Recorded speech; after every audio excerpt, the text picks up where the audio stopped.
Hello guys, कैसे हैं आप सब। So good morning guys. अभी सुबह के बजे है 8 और आज प्रिपरेशन चल रही है यशु के एनुअल डे फंक्शन की, और जिसमें थीम रखा गया है नव दुर्गा और यशिका बनी है अम्बे मैया। तो अम्बे मैया हमारी जो है उनके लिए ड्रेस और बाकी सब मेकअप वेकअप सब डन हो गया है। अभी हमने जस्ट आलता अप्लाई किया है बच्चे को। मैंने यहाँ यशी को आलता अप्लाई किया और जस्ट आलता ही अप्लाई करना था, बाकी सब पूरा मेकअप ही स्कूल में होना था बच्चों का। तो बस आलता मैंने यहाँ लगाया है और ये रहा फाइनल लुक आलता का। उसके बाद सारा का सारा मेकअप कॉस्ट्यूम सब इकट्ठा किया और ये सब कुछ स्कूल के लिए पैक किया। मैं भी रेडी हूँ और ये है आज का मेरा फाइनल लुक। और ये है आज का थीम आद्या द फर्स्ट शक्ति ऑफ यूनिवर्स। एंट्री पर बहुत ही सुंदर सी डेकोरेशन की हुई थी, देखकर मन इतना खुश हो गया। सबके कितने एफर्ट्स लगे हुए थे इस सब में, टीचर्स के, बच्चों के। और बस हम जस्ट एंटर करने वाले थे और फंक्शन स्टार्ट हो चुका था। आगे दिखाते हैं फंक्शन में क्या क्या हुआ। Parents who have always extended their unstinted support in all our initiatives. Light is a symbol of brightness and prosperity.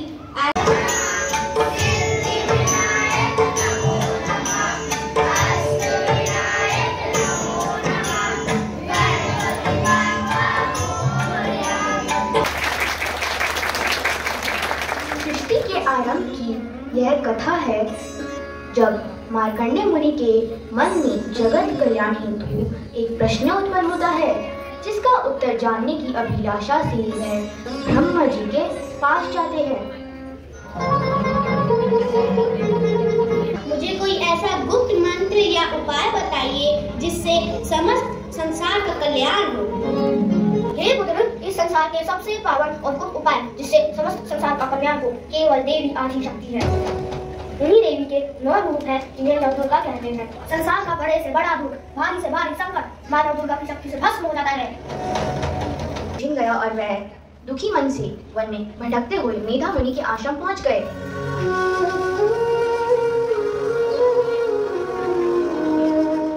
आश्रम में उनकी भेंट समाधि नाम के एक धनी वैश्य से हुई। भाई, तुम कौन हो? तुम्हारे यहाँ आने का क्या कारण है? तुम बहुत दुखी दिखाई दे रहे हो। मेरा नाम समाधि है। धर्म के लोभ में मेरे परिवार वालों ने मुझे घर से निकाल दिया, पर फिर भी मेरा मन उन्हीं के लिए चिंतित है। फंसकर अपने दुखों है वह है देवी दुर्गा की शरणागति। 9 रूपों में से स्थित दुर्गा का अर्थ है वह शक्ति जो दुखों का अंत करे। आओ चलो, मैं तुम्हें नौ दुर्गा की प्राकट्य की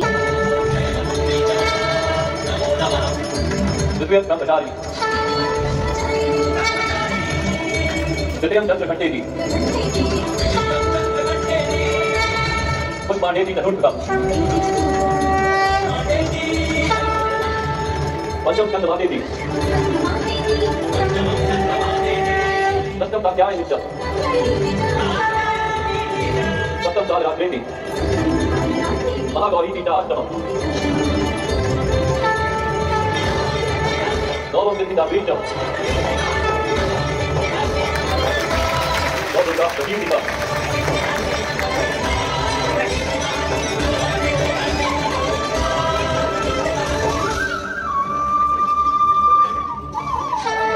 बलशाली महिषासुर नामक असुर हुआ। कई वर्ष तक कठोर तपस्या कर उसने ब्रह्मा जी का वरदान प्राप्त किया कि कोई भी पुरुष, देवता या दानव उसका वध न कर सके।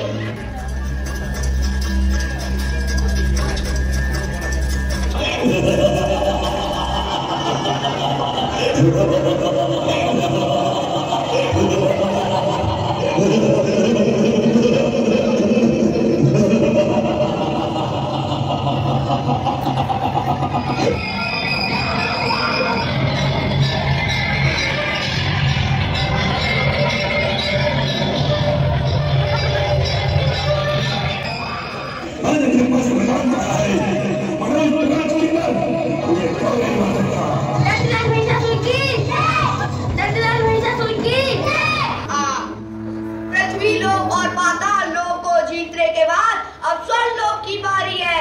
दैत्य वीरों, स्वर्ग लोक पर आक्रमण करने के लिए तैयार हो जाओ। दैत्यराज महिषासुर की जय, दैत्यराज महिषासुर की जय, दैत्यराज महिषासुर की जय। स्वर्ग लोक में सभी देवता महिषासुर के आतंक से चिंतित थे। देवराज इंद्र की जय, देवराज इंद्र की जय, देवराज इंद्र की जय। महिषासुर के अत्याचारों से पृथ्वी पर त्राही त्राही मची है, लेकिन हमारी शक्ति के आगे उसे हार नहीं होगा।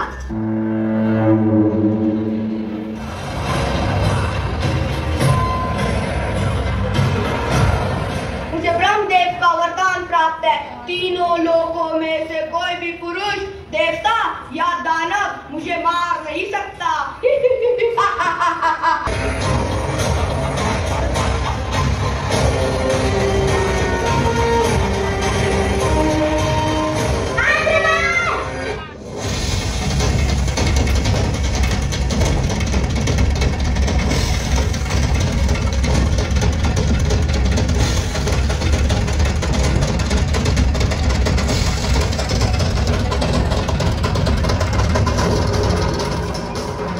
वर्षों के युद्ध के बाद देव सेना परास्त हो गई। महिषासुर ने स्वर्गलोक जीत लिया और देवराज इंद्र के सिंहासन पर बैठ गया। सभी देवता अपनी रक्षा हेतु त्रिदेवों के शरण में पहुंच जाते हैं। हे ब्रह्मदेव, हे भगवान विष्णु, हे महादेव, हमारी रक्षा कीजिए। दैत्यराज महिषासुर ने तीनों लोगों पर त्राही त्राही मचा रखी है। महिषासुर का अंत कीजिए, हम आपकी शरण में हैं।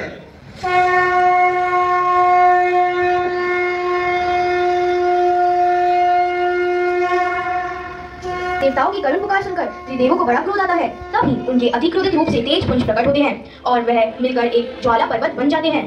वह तेज पुंज देखते ही देखते देवी के रूप में परिवर्तित हो जाते हैं और देवी दुर्गा का प्रादुर्भाव होता है।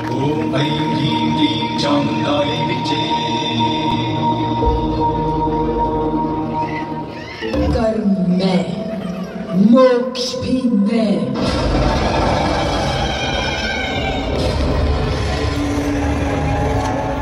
प्रकाश में, अंधकार भी में, मार्ग में, लक्ष्य भी में, मोह में, त्याग भी में,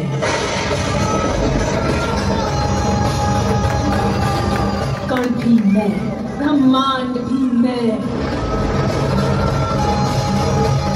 अंत भी में, आरंभ में, गौरी में, काली में,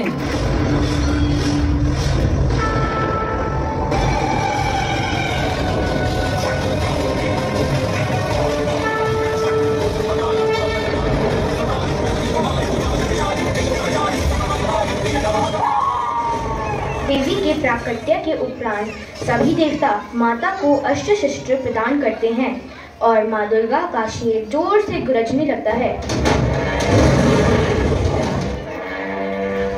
शेर की गर्जना को सुनकर महिषासुर अपनी सेना लेकर माँ दुर्गा के पास पहुंचता है।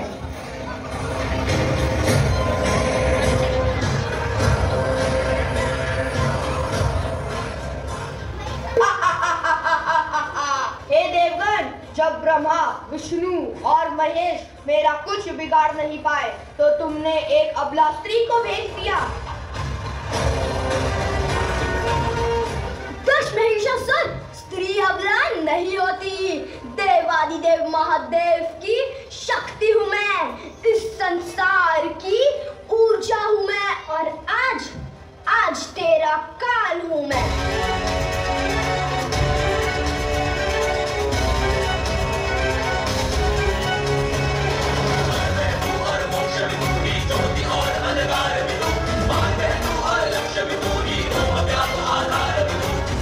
में तू हर क्षण में तू सृष्टि भी है ब्रह्मांड में तू जन्म मृत्यु विस्तार है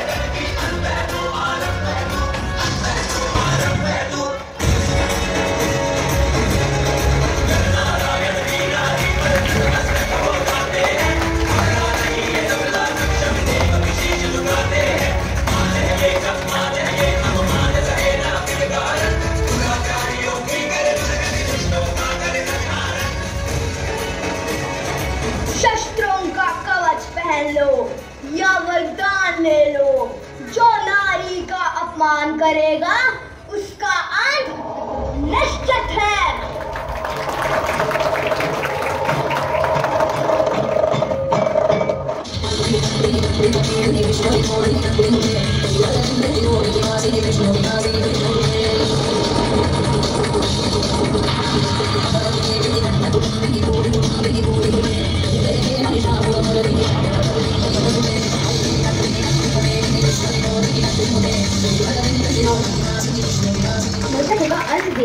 तभी देवता माँ के आगे नतमस्तक होकर पुष्प बरसाते हैं और माँ की स्तुति करते हैं।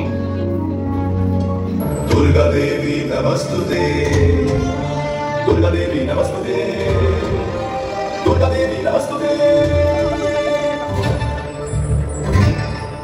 कथयन्ति महामाये भगवान् तनुते, जगदारिणी श्रीचण्डी दुर्गा देवी नमस्तुते। वसुदेव सुदेवाकी वासुदेव सहोदरी वसुंधरा श्रीनन्दे दुर्गा देवी नमस्तुते। योगिनी प्रेम की कथा सुनाते हैं।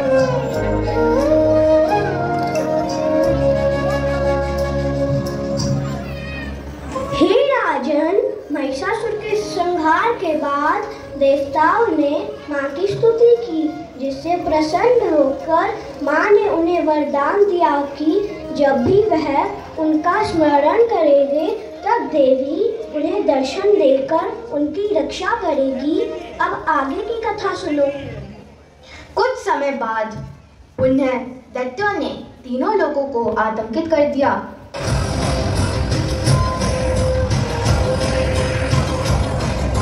उसी समय दो बलवान दैत्य हुए जिनका नाम था शुंभ और निशुंभ। उन्होंने इंद्रदेव को परास्त कर स्वर्गलोक पर अपना आधिपत्य स्थापित कर दिया। देवताओं ने पुनः देवी को याद किया, जिससे महादेवी पुनः हिमालय पर प्रकट हुई।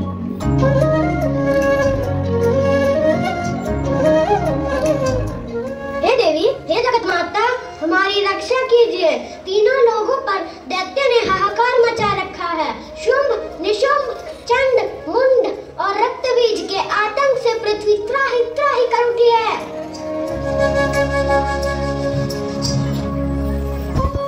देवी ने देवताओं को आश्वासन दिया और वहीं हिमालय पर बैठी असुरों का इंतजार करने लगी। एक दिन राक्षस भाई चंड मुंड ने देवी को देखा।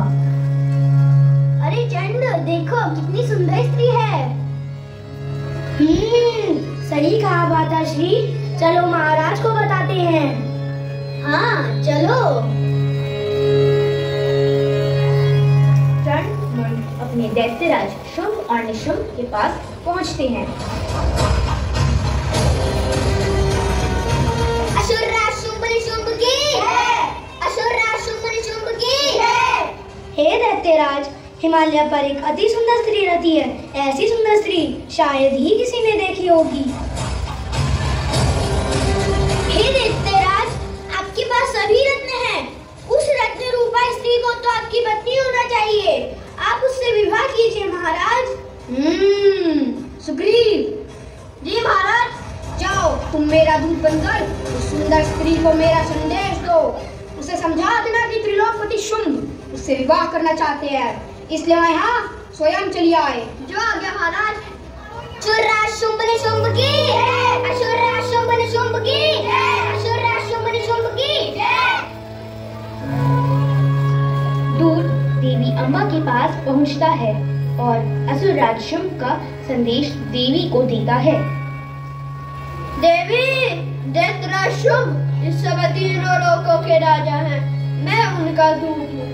तुम इस संसार की सबसे सुंदर स्त्री हो, इसलिए तुम्हें हमारे महाराज से विवाह कर लेना चाहिए। तुमने सत्य कहा दूत, परंतु मैंने भी एक प्रण लिया है।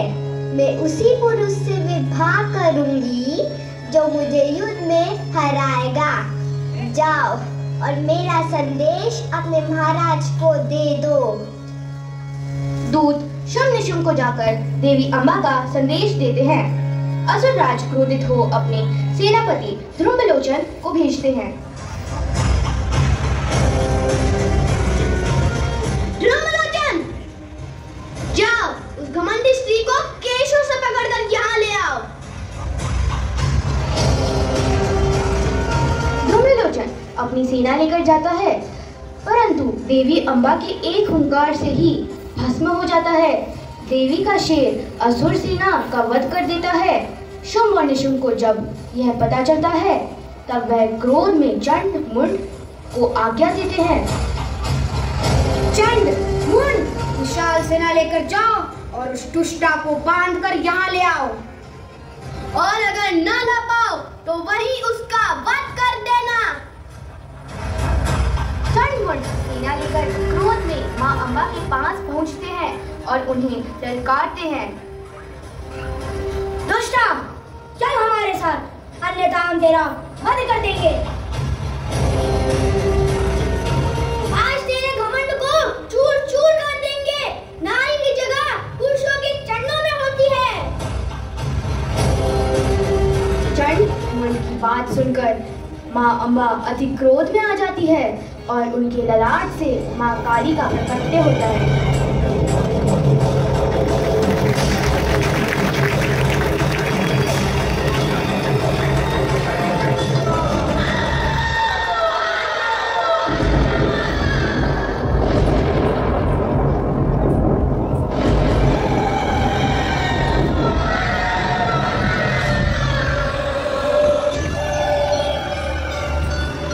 माँ काली दोनों राक्षसों का वध कर उनका शीश काट कर माँ अम्बा के पास जाती है। जो नारी को हीन दृष्टि से देखेगा उसकी दृष्टि सदा के लिए बंद हो जाएगी।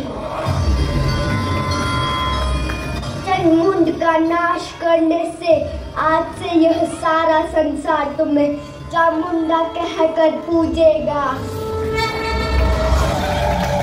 चंड मुंड के वध का समाचार पाकर दैत्यराज शुंभ स्वयं युद्ध करने को सज्ज हो जाते हैं। महाबलशाली दैत्य रक्तबीज को साथ लेकर युद्ध भूमि की ओर प्रस्थान करते हैं। असुरों को देख माँ काली, माँ अम्बा और माँ दुर्गा युद्ध के लिए युद्ध भूमि में कूद जाती हैं। रक्तबीज को यह वरदान प्राप्त था कि जहाँ जहाँ उसके रक्त की बूंदें गिरेंगी वहीं से उसी के समान असुर उत्पन्न होगा।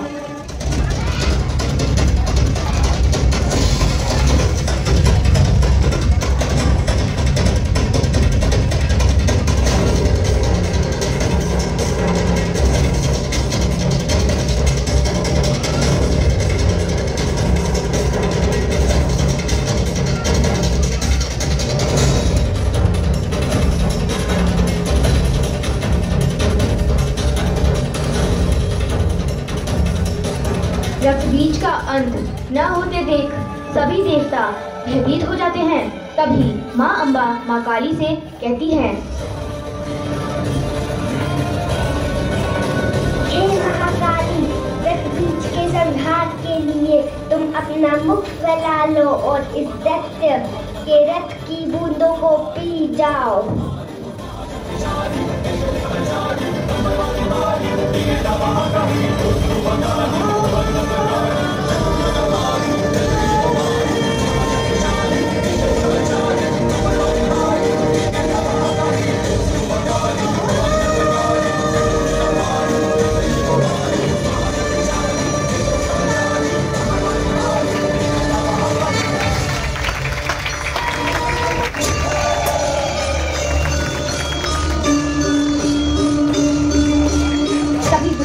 संहार के बाद भी जब माँ काली का क्रोध शांत नहीं हुआ और समस्त संसार पर संकट दिखने लगा तब भगवान विष्णु महादेव से विनीत भाव में बोले, हे महादेव, अब आप ही कोई उपाय बताइए, नहीं तो प्रलय आ जाएगी।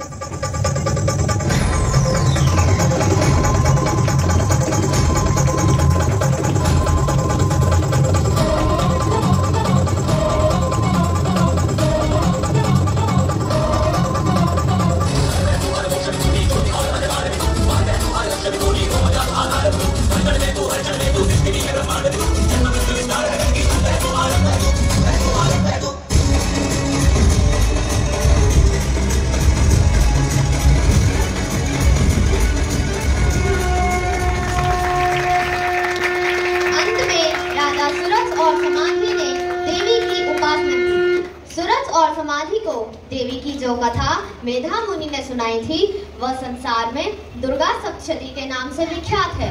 दुर्गा सप्तशती के प्रकट होने की ये कथा अत्यंत ही पावन और भक्ति मुक्ति प्रदान करने वाली है। इस कथा के श्रवण से जो व्यक्ति दुखी है वह सुखी हो जाता है और मोक्ष का अधिकारी बन जाता है।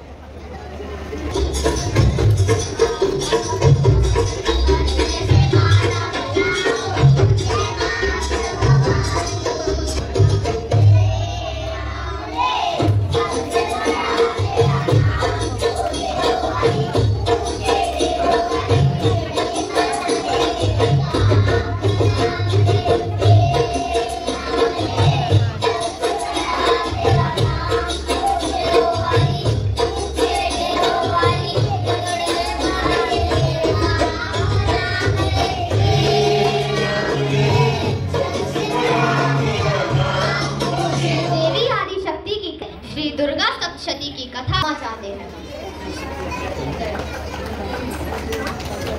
वीडियो थोड़ा सा लॉन्ग हो गया है, सॉरी फॉर दैट।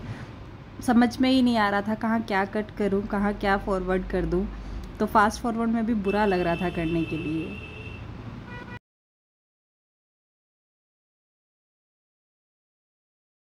इसी के साथ दुर्गा सप्तशती का यहाँ समापन हुआ। बच्चों का प्ले और उनकी मेहनत, टीचर्स की सारे एफ़र्ट्स देखकर तो आंखों में आंसू ही आ गए। कितनी मेहनत की होगी सब टीचर्स ने, सब बच्चों ने इस प्ले के लिए। सच में दिल से सबके लिए एक बहुत बड़ा थैंक्स निकलता है कि इतना बड़ा एफ़र्ट सब टीचर्स ने डाला बच्चों के साथ। प्ले के बाद पेरेंट्स ने बच्चों को पिकअप किया और उसके बाद थोड़ा सा फ़ोटोशूट कराया और फिर हम चले अपने घर। So guys, thanks for watching. मिलते हैं नेक्स्ट वीडियो में, तब तक के लिए बाय बाय।